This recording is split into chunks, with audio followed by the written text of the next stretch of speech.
الحمد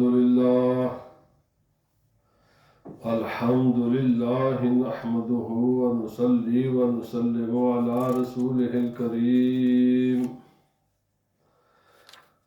أما بعد فأعوذ بالله من الشيطان الرجيم. بسم الله الرحمن الرحيم. وأطيعوا الله وأطيعوا الرسول لعلكم ترحمون.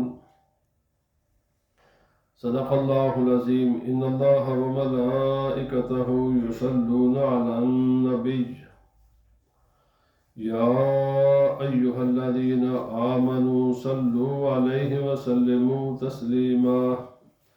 اللهم صل على سيدنا ومولانا محمد وعلى آله وصحبه سيدنا ومولانا محمد وبارك وسلم عليه.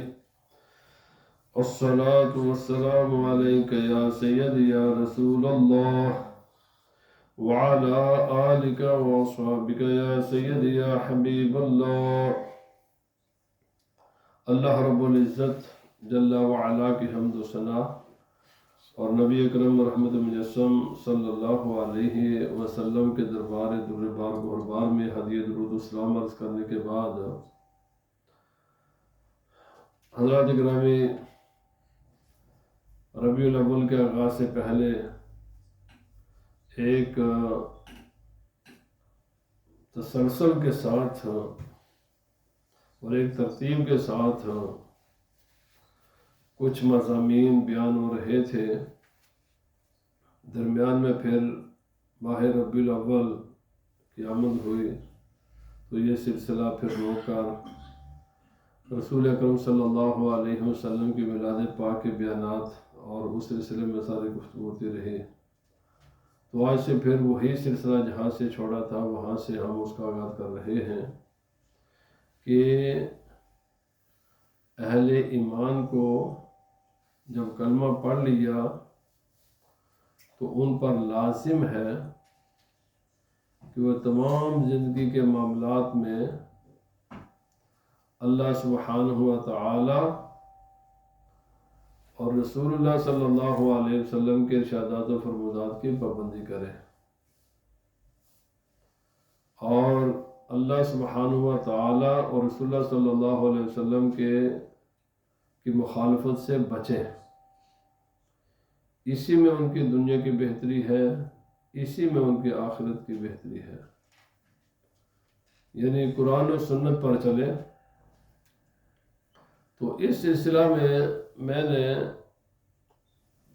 اس سے پہلے جو ترغیب تھی نا، یعنی عمل کرنا چاہیے، وہ میں نے بیان کیا. آج سے انشاءاللہ العزیز ترغیب کہ جو معصیت یعنی اللہ سبحانہ و تعالی رسول اللہ صلی اللہ علیہ وسلم کی نافرمانی کرتے ہیں، وَمَن يَعْصِ اللَّهَ وَرَسُولَهُ فَإِنَّ لَهُ نَارَ جَهَنَّمَ خَالِدًا فِيهَا. اللہ رب العزت نے فرمایا جو بھی اللہ سبحانہ و تعالی اور رسول اللہ صلی اللہ علیہ وسلم کی مخالفت کرے، نافرمانی کرے گا، اس کے لیے دائمی جہنم ہے. آپ فیصلہ انسان نے خود ہی کرنا ہے. تو میں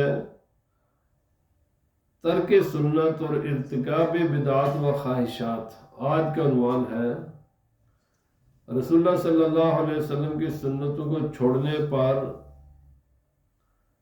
کیا اس کا انجام ہے اور بدعات کو اپنانے سے کیا ہوتا ہے اور نفسانی خواہشات پر چلنے سے اس کے رزلٹ، اس کا نتیجہ کیا ہے.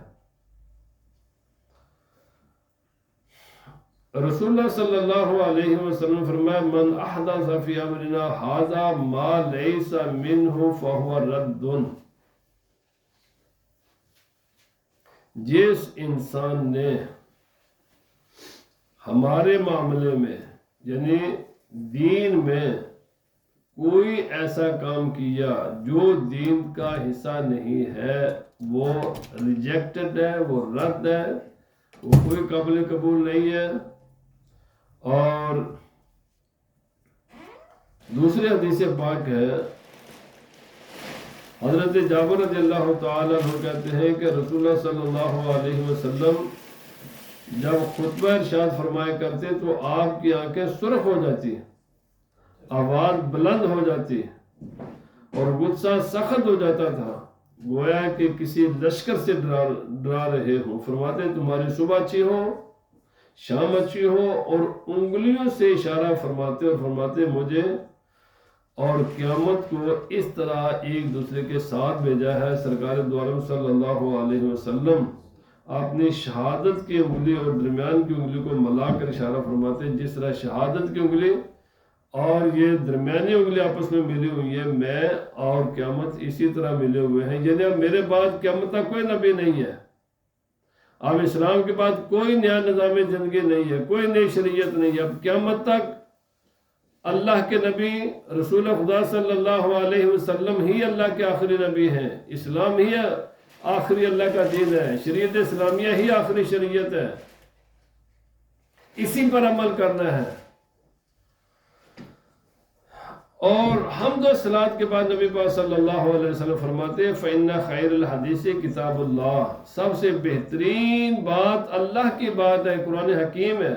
وَخَيْرُ الْحَدِيثِ حَدِيُّ مُحَمَّدٍ صلی اللہ علیہ وسلم، اور بہترین سیرت، بہترین نمونہ ہدایت، بہترین ہدایت وہ رسول خدا صلی اللہ علیہ وسلم کی ہدایت ہے۔ وَشَرَّ الْأُمُورِ مُحْدَثَاتُهَا وَكُلُّ بِدْعَةٍ ضَلَالَةٍ وَكُلُّ ضَلَالَةٍ فِي النَّارِ۔ رسول خدا صلی اللہ علیہ وسلم فرماتے سب سے بدترین عمل وہ ہے جو دین میں نیا ایجاد کیا جائے، اور بدعت، اور ہر گمراہی بدعت، اور ہر بدعت جہنم ہے۔ انشاءاللہ میں اس پر پوری تشریحات کروں گا، کیونکہ اس حدیث پاک کو بہت سے لوگ صحیح طریقے سے بیان نہیں کرتے۔ پھر رسول خدا صلی اللہ علیہ وسلم فرمایا انا اولا بکل مومن من نفسہ، میں مسلمانوں کا، مومنین کا، ان کی جان سے زیادہ حقدار ہوں۔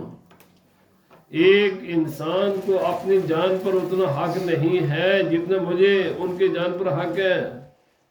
اپنی مرضی کے مطابق زندگی نہ گزارو، رسول اللہ صلی اللہ علیہ وسلم کی زندگی کے، آپ کی حکم اور آپ کے شریعت کے مطابق زندگی گزارو۔ اور آپ فرماتے جس کسی نے مرنے کے بعد مال چھوڑا وہ مال اس کے وارثوں کا ہے، اور جس نے قرض اور عیال چھوڑے وہ میرے لیے، یعنی میں ان کا ذمہ دار ہوں۔ حضرت معاویہ رضی اللہ تعالیٰ عنہ کہتے ہیں کہ رسول اللہ صلی اللہ علیہ وسلم ہمیں کھڑے ہوئے اور فرمایا لوگوں اگر ہو تم سے پہلے لوگ 72 فرقوں میں بٹ گئے، یہودی 71 فرقوں میں، عیسائی 72 فرقوں میں، اور تم 73 فرقوں میں بٹ جاؤ گے، اور فرمایا ان میں سے 72 جہنمی اور ایک ہی جماعت جنتی ہوگی، اور وہ کون سی ہے؟ جو قرآن و سنت پر عمل پیرا ہے۔ رسول اللہ صلی اللہ علیہ وسلم نے یہ بھی فرمایا کہ میری امت میں کچھ اقوام پیدا ہوں گی، کچھ لوگ ایسے پیدا ہوں گے کہ ان کی خواہشات ان کے ساتھ چلیں گی، یعنی وہ اپنے نفسانی خواہشات کی پیروی کریں گے، اس شخص کی طرح جس کو بولے کتے نے کاٹ کھایا ہو۔ تو بولا پن اس سے الگ نہیں ہوتا، بلکہ اس کی ہر رگوں پہ اور ہر جوڑ میں داخل ہو کے رہتا ہے۔ کچھ لوگ اپنے نفسانی خواہشات کی ایسی پیروی کریں گے، ایسی پیروی کریں گے کہ گویا کہ انہیں کسی بولے کتے نے کاٹا ہوا ہے، وہ چھوڑنے کا نام ہی نہیں لیں گے۔ ہزار انہیں قرآن پاک سناؤ، ہزار انہیں رسول اللہ صلی اللہ علیہ وسلم کے حدیث سناؤ، ہزار انہیں سیدھا راستہ دکھاؤ، کبھی نہیں مانیں گے۔ اور یقین کیجئے یہ میرا اپنا تجربہ ہے، 70 سالہ بوڑھے آدمی کو 70 سال، 71 سال، 75 سال، 80 سال بوڑھے کو میں نے کہا اللہ کے بندے داڑھی رکھنا اسلام میں ضروری ہے، یہ گناہ کرتا ہے تو روزانہ. اور اگر کسی، میں آپ کو بھی کہتا ہے، کسی کو شک ہے نا بھائی، کوئی ذرہ برابر کسی کو شک ہے میری بات پر، آ جائے میرے سامنے، میں آپ کو دکھاؤں گا. یہ قرآن پاک میں ہے، یہ رسول اللہ صلی اللہ علیہ وسلم کے حدیث ہیں. حرام کے یعنی ایک آدمی نے 70 سال گناہ کیا ہے، 80 سال تک گناہ کیا ہے، بتایا بھی گیا ہے، چھوڑنے کا نام نہیں لیتا. کیوں بھائی؟ اب کیا ہے، کیا ادھر خدا کی بارگاہ میں پیش کرے گا؟ کیا کرے گا؟ کیسے کرے گا؟ بتا تو صحیح نا. اتنی جرأت ہے یار. میں نے یہ بھی یہاں تک کہا کہ اللہ کے بندو، اگر جہنم کی آگ کا تمہیں سمجھنا برداشت کر لیں گے تو گھر جا کر ذرا تجربہ کرنا. اور میں یہ نہیں کہتا 1 گھنٹہ، لیس دین 1 سیکنڈ، صرف توے پر سیکنڈ کا بھی کوئی 10واں حصہ بس ایسے انگلی رکھنا، حالانکہ آگ کے درمیان توا بھی ہے تمہارے درمیان، تو تمہیں خود ہی اندازہ ہو جائے گا میرے اس برے عمل کا نتیجہ کیا نکلنے والا ہے. اگر تو برداشت کرنے کی طاقت ہے تو پھر کرو، ہمارا کام تو بتانا ہے. ہمارا کام اللہ سبحانہ و تعالی اور رسول اللہ صلی اللہ علیہ وسلم کے ارشادات و فرمودات کو پہنچانا ہمارا کام ہے. عمل کروانا کسی ہماری ڈیوٹی نہیں ہے. ہاں، اس بات کے ہم ذمہ دار ہیں کہ بات قرآن و سنت میں نہ ہو اور ہم یہ کہیں کہ یہ قرآن و سنت میں ہے، تو وہ آپ کا سب کا رائٹ ہے اس بات کی تسلی کرنا. یہ ہماری شرعی ذمہ داری کہ ہم بتائیں کہ یہ بات ہے. اور صرف یہ ایسی بات بھی نہیں ہے کہ یہ مسئلہ صرف مجھ پر ہی نازل ہوا ہے، باقی روئے زمین کے کسی عالم کو اس مسئلے کا پتہ نہیں ہے. اور بھائی جو بھی ہم مسئلہ بیان کرتے ہیں نا، آپ اس کو دنیا کے کسی بھی خطے میں جا کر کسی عالم سے ہی ہونا چاہیے. یہ ہر داڑھی رکھا ہوا آدمی عالم نہیں ہوتا. اس کے پاس کوئی علم ہو، اس کے پاس اسے تصدیق کرا لیا کرے کہ جو مسئلہ بتایا ہے یہ مسئلہ ہے بھی ہے یا نہیں ہے، یہ اللہ سبحانہ و تعالی رسول اللہ صلی اللہ علیہ وسلم کا حکم ہے بھی ہے یا نہیں. جی اگر ہے تو پھر غور و فکر انسان خود کر لے کہ میں کس راستے پر چل رہا ہوں. میں نے ایک مثال دی ہے، مقصد یہ ایک وہ بے شمار ایسے گناہ کے کام ہیں جو چھپ چھپا کر ہوتے ہیں، ان کے معاملات الگ ہیں. یہ جو ہم سینہ تان کر گناہ کرتے ہیں نا، ان کی حیثیت الگ ہے. روزانہ قانون کی خلاف ورزی ہوتی ہیں، چھپ چھپا کر ہوتی ہیں، اور جو پولیس والے کے سامنے تان کر کرے نا تو وہ اس کو کوئی اسٹیٹ معاف نہیں کرتی. نالے چوری، نالے سینہ چوری، یہ جو شادی بیاہ میں جو کچھ ہم کرتے ہیں نا، یہ سینہ چوری ہے، یہ غلط کام ہے. اسی طرح کے بہت سے جو اوپنلی گناہ کرتے ہیں نا، چھپ چھپا کر مسئلہ پھر بھی ڈیفرنٹ ہے. لیکن یہ جو سینہ زوری کے ساتھ شریعت کے خلاف ورزی کرتے ہیں نا، ان کا معاملہ دوسرا ہے. اور اس کا جب حکومتیں ان چیزوں کو برداشت نہیں کر سکتے، خدا معاف کرے گا. مگر جب حکومت ایک انسان اس جرم کو معاف نہیں کرتا، سینہ زوری کو، تو خدا تعالیٰ کے بھائی وہ بھی کیا جواب دے گا انسان. نبی پاک صلی اللہ علیہ وسلم فرمایا خواہشیں اس کے ساتھ ایسے چلیں گی جیسے باولا کتے کا زہر ہوتا ہے، جسم کے ہر حصے میں پھیل جاتا ہے. ایسے خواہش کا انسان تابع ہو جائے گا، چھوڑنے کا 1000 اس کو بتایا بھی جائے گا، چھوڑنے کا نام ہی نہیں لے گا، کیونکہ وہ اس پر غالب اتنی آ جائیں گی کہ وہ بالکل اس کے مقابلے میں ہر چیز، وہ خواہش نفسانی اس پر غالب آ جائیں گے اس پر. ام المومنین سیدہ عائشہ رضی اللہ تعالی عنہا فرماتی ہیں کہ رسول اللہ صلی اللہ علیہ وسلم نے فرمایا 6 اشخاص ہیں جن پر میں لعنت کرتا ہوں. لعنت کا معنی کبھی سوچے؟ لعنت قتل سے بھی بڑی چیز ہے، حدیث پاک ہے، قتل چھوٹی چیز ہے، لعنت قتل سے بھی بڑی چیز ہے۔ نبی صلی اللہ علیہ وسلم نے فرمایا اس پر میری بھی لعنت ہے، اللہ کی بھی لعنت ہے، اللہ کے ہر نبی کی لعنت ہے۔ کون؟ کس پر لعنت ہے؟ رسول اللہ کی بھی لعنت ہے، اللہ کی بھی لعنت ہے، اللہ کے ہر نبی کی بھی لعنت ہے۔ یہ 6 آدمی ہیں۔ پہلا، اللہ عز و جل کی کتاب میں زیادتی کرنے والا، بات قرآن میں نہ ہو کہ یہ قرآن میں ہے۔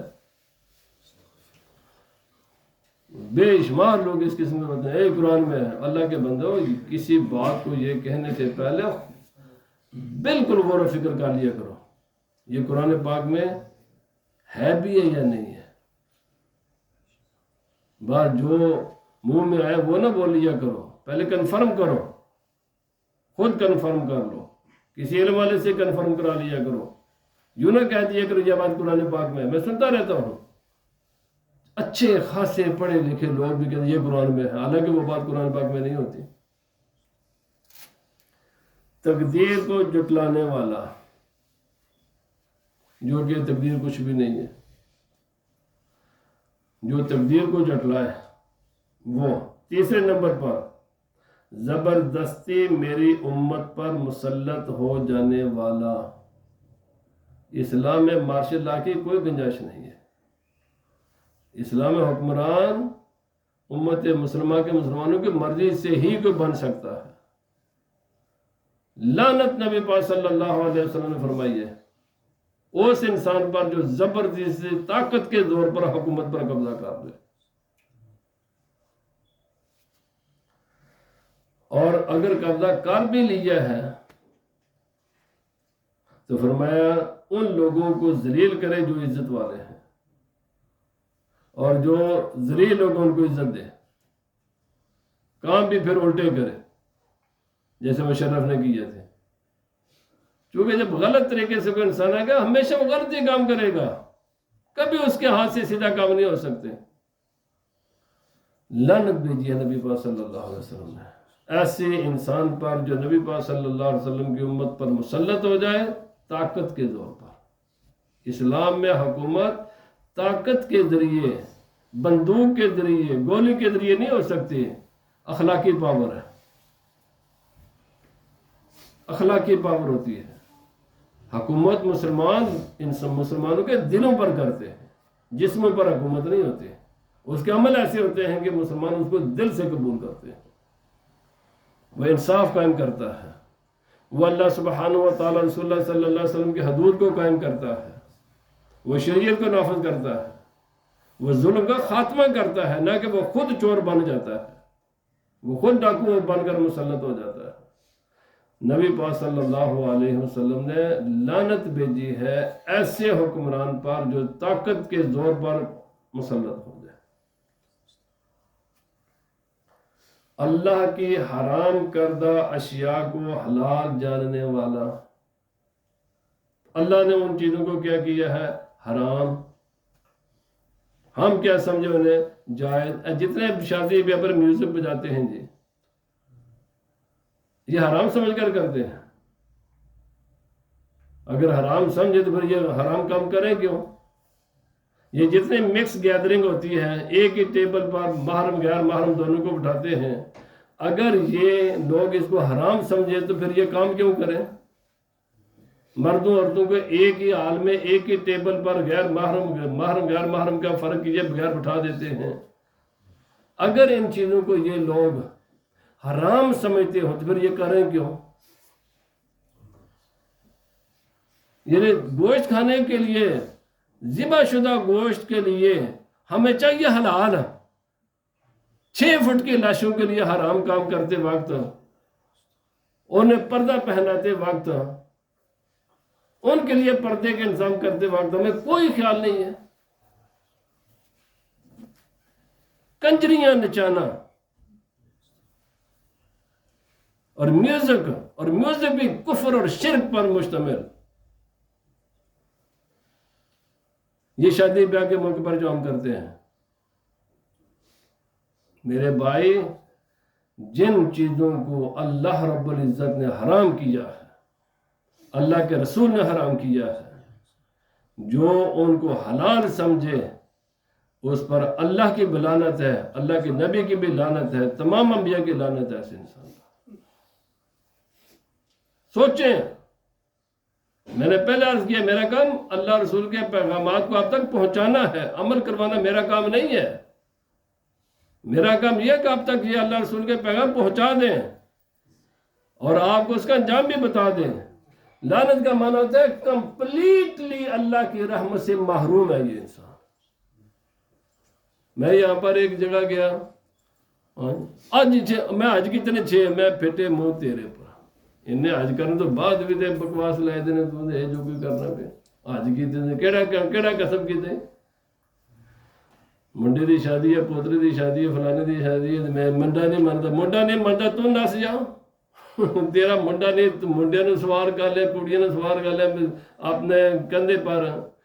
بھائی نہیں مانتے تو جا کر یا کھڑا ہو جائے یا نہ بیٹھ اس جگہ پر، یہ تو کر سکتا ہے نا۔ بہرحال غلطیاں ہم سب سے ہو جاتی ہیں، لیکن یہ تو آدمی کر سکتا ہے نا۔ الحمدللہ میں نے آج اس کے بعد جس دن سے میں نے یہ دیکھا، جب بھی کوئی کارڈ آتا ہے میں پہلے کنفرم کرتا ہوں، کوئی اس قسم کا بکواس ہے آپ کے محفل مجلس میں، میوزک یہ اس قسم کی میکس گیدرنگ ہے جی، میں کہ ہماری طرف سے پھر معذرت ہے، ہم نہیں آئیں گے آپ کے پروگرام میں۔ ہاں اگر نہیں ہے تو پھر انشاءاللہ ہم حاضر ہیں۔ یہ بالکل آپ کی بھی ذمہ داری، یہ میری ذمہ داری نہیں ہے کہ میں ہی اللہ رسول کے پیغام آپ تک پہنچاؤں، آپ کی بھی ذمہ داری ہے، ہر مسلمان کی ذمہ داری ہے۔ آپ کے رشتہ داروں میں، آپ کے پڑوسیوں میں، آپ کے دوستوں میں کوئی ایسا کام کرے، شادی پر جائے، کوئی کارڈ ملے، پوچھو اس سے یہ حرام کام کرے گا یا نہیں کرے گا۔ تو اور بھائی اسلام نے ہم نے خالی نہیں چھوڑا ہوا، خوشی کے بھی اسلام نے طریقے بتائے ہوئے ہیں اور غمی کے بھی طریقے بتائے ہیں، خوشیاں بھی ہیں غمیاں بھی ہیں۔ اسلام نے ہمیں کسی بھی مسئلے میں خالی نہیں چھوڑا، تو اسلام کے مطابق خوشیاں مناؤ نا۔ کب اسلام تمہیں خوشی منانے کی اجازت اور پر حرام کام کرنے کی اجازت نہیں ہے، جائز طریقے سے خوشیاں مناؤ۔ تیسرے، نبی پاک صلی اللہ علیہ وسلم نے فرمایا، میری سنت کو ترک کرنے والا، جو میری سنت کو ترک کرے، حالانکہ اس میں بندے کی دنیا کا بھی نفع ہے، آخرت کا بھی نفع ہے، اس پر میری بھی لعنت ہے، اللہ کی بھی لعنت ہے، اور تمام انبیاء کرام کی لعنت ہے جو میری سنت کو چھوڑے۔ سنتیں دو طرح کی ہیں، ایک سنت خدا ہے، ایک سنت عادیہ ہے۔ سنت عادیہ چھوڑنے پر لعنت نہیں ہوتی، جس کے لیے رسول اللہ صلی اللہ علیہ وسلم جس کو پھیلانے کے لیے، عام کرنے کے لیے اللہ کی طرف سے آئے ہیں اس دنیا میں، وہ سنت مراد ہے۔ مثلا کدو نبی پاک صلی اللہ علیہ وسلم کو پسند تھا، اس پر لعنت نہیں، کوئی نہیں میں نے ساری زندگی کھایا، کچھ بھی نہیں، لیکن دائیں ہاتھ سے کھانا یہ نبی پاک کی سنت ہے اور یہ حکم ہے۔ اب اگر کوئی بائیں سے کھا گے تو اس پر لعنت ہوگی، کیونکہ نبی پاک صلی اللہ علیہ وسلم آئے اسی کام کے لیے ہے۔ سنت کا مطلب ہی یہ ہے کہ لوگوں کو سیدھا راستہ دکھائے۔ وقت نہیں ہے تو اس لیے نبی پاک صلی اللہ علیہ وسلم نے فرمایا، اب بدعت کہتے کس کو؟ فرمایا بدعت ما من امت نبتدعت بعد نبیہا فی دینہا الا اضاعت مثلہا من السنہ۔ یہ سنیں، یہ طبرانی شریف کا حدیث ہے اور بدعت کی تعریف خود نبی صلی اللہ علیہ وسلم خود ہی فرمائی ہے۔ فرمایا نبی کے جانے کے بعد ایسا عمل کرے جو سنت جس سے اٹھ جائے۔ لوگ کہتے ہیں لائٹر ایک قسم بدعت ہے، نبی صلی اللہ علیہ وسلم نے یا تو فرمایا لائٹر آپ نے، یا کوئی کسی قسم کا آپ کا عمل یا کوئی قول یا جو سنت کے طریقے ہیں، اس کے لیے ضروری ہے کہ اس سے ایک سنت اٹھ جاتی ہو، وہ سنت کے مقابلے میں بدعت ہوتی ہے۔ جو سنت کے مقابلے میں بدعت نہیں ہے اللہ کے بندو، وہ ہر قسم کی ہے، وہ کچھ جائز بھی ہیں کچھ ناجائز بھی ہیں، وہ پھر اسلام کے دیگر رسولوں کو دیکھا جائے گا۔ بدعت صرف اس کو کہتے ہیں جو رسول اللہ صلی اللہ علیہ وسلم کے شریعت کے سنت کے مقابلے میں ہو۔ جیسے میں نے ابھی مثال دی، نبی پاک صلی اللہ علیہ وسلم کی سنت ہے داڑھی رکھنا، یہ سنت ہے نبی پاک صلی اللہ علیہ وسلم کی، بتایا بھی ہر طریقے سے، اس کے پھیلانے کے لیے نبی صلی اللہ علیہ وسلم آئے دنیا میں، اب منڈانا یہ بدعت ہے، یہ بدعت ہے۔ کیوں؟ اس ایک شریعت ایک سنت اٹھ گئی ہے اس سے۔ سنت بدعت ہمیشہ وہ ہوتی ہے جو سنت کے مخالف ہو۔ پہلے تو ہم نے وہ عمل سنت بتانا ہوگا نا، یہ ہے سنت، اس کے مقابلے میں تم نے یہ کیا ایجاد کر۔ ہاں اگر کوئی اہل سنت و جماعت کا آدمی کوئی بھی ایک کسے باشد ہو، کوئی ایسا عمل کرے، چاہے میلاد النبی کا ہو، چاہے ختم و درود، کوئی بھی عمل ہو، وہ سنت کے مخالف ہے، وہ بدعت ہے، وہ حرام کام ہے، کبھی بھی ہم اس کی سپورٹ نہیں کریں گے۔ لیکن اس کا معنی یہ بھی نہیں ہے کہ آپ اس پردے میں جو چیز جائز ہے ان کو بھی ناجائز کہتے پھرو، یہ بھی نہیں ہے۔ تصویر کا دوسرا رخ بھی ہے، بعض لوگوں نے اس کو بالکل دوسرے ایکسٹریم پر لے گئے، جس طرح ہمارے کچھ لوگ اس کو بالکل اسی ایکسٹریم پر لے گئے ہیں۔ بھائی جو چیزیں سنتیں ہیں ان پر عمل کرو، ان پر عمل کرو۔ جو چیزیں رسول خدا صلی اللہ علیہ وسلم کے زمانے اقدس میں نہیں تھیں ان کو پھر دیکھا جائے گا اس میں دین کا فائدہ ہے یا نہیں ہے۔ اگر فائدہ ہے تو کریں گے، نہیں فائدہ تو پھر وہ مختلف درجے کی ہیں۔ مثلا یہ ابھی میں یہ ریکارڈ کر رہا ہوں، زمانے میں موبائل عمر تو میرے برطانیہ جو نالوں کا ہٹے یہ موبائل فون تو میرے برطانیہ تو بعد آیا، یہ تو بالکل میں کرنا بھی نہیں بدعت ہے، یہ نہیں ہے بدعت۔ کیوں؟ یار تھی پتہ نہیں سنو کہ نہیں سنو، میں روزانہ تکنا دارس وچ تھوڑے جے بندے بیٹھے ہوندے ہیں، جدوں میں یوٹیوب تے لانا نا تو ذرا زیادہ لوگ دین کا پیغام سن لیتے ہیں، تو یہ فائدے کی چیز ہے۔ جو یہاں نہیں آ سکا بیچارہ، کام کاج کسی وجہ سے نہیں آ سکا، وہ گھر سن لیتا ہے۔ مجھے اپنی شہرت ہونی چاہیے، میں یہ چاہتا ہوں کہ دین کا پیغام زیادہ سے زیادہ پہنچے۔ اللہ پاک ہمیں عمل کی توفیق عطا فرمائے۔ جس کام میں دین کا فائدہ ہے وہ بدعتیں نہیں، اگر جو نبی پاک صلی اللہ علیہ وسلم کے زمانے میں نہیں تھے، جو دین کے مخالف ہیں وہ بدعتیں ہیں، اگر جو نبی پاک صلی اللہ علیہ وسلم کے زمانے میں تھے۔ میوزک نبی پاک صلی اللہ علیہ وسلم کے زمانے میں تھا، اسی لیے قرآن پاک میں اس کی حرمت کی آیت ہے۔ اگر چیز ہی نہیں تھی تو پھر حرمت اسی لیے نبی صلی اللہ علیہ وسلم نے منع فرمایا، اسی لیے ان اوزار کو توڑا، سب کچھ احادیث میں یہ ساری چیزیں آئی ہیں۔ اگر نہیں، یہ چیزیں جو اگرچہ نبی صلی اللہ علیہ وسلم کے زمانے میں تھے، جس چیز کی ناجائز ہیں، خلاف ہیں، قرآن و سنت کے خلاف ہیں، دین کے اصولوں کے خلاف ہیں، وہ ناجائز چیزیں ہیں۔ جو بعد میں ایجاد ہوئے اگر وہ کسی دین کے اصول سے متصادم نہیں ہیں وہ جائز ہیں۔ ہاں پھر وہ دیکھیں گے، میں نے پہلے عرض کر دیا، اس میں کوئی نفع ہے نہ نقصان ہے تو جائز ہے۔ نفع ہے دین کا، نقصان بھی کوئی بھی بالکل ہی کوئی بھی نہیں ہے تو وہ جائز ہے، جیسے ابھی میں نے مثال دے دی۔ اللہ پاک ہمیں عمل کی توفیق عطا فرمائے۔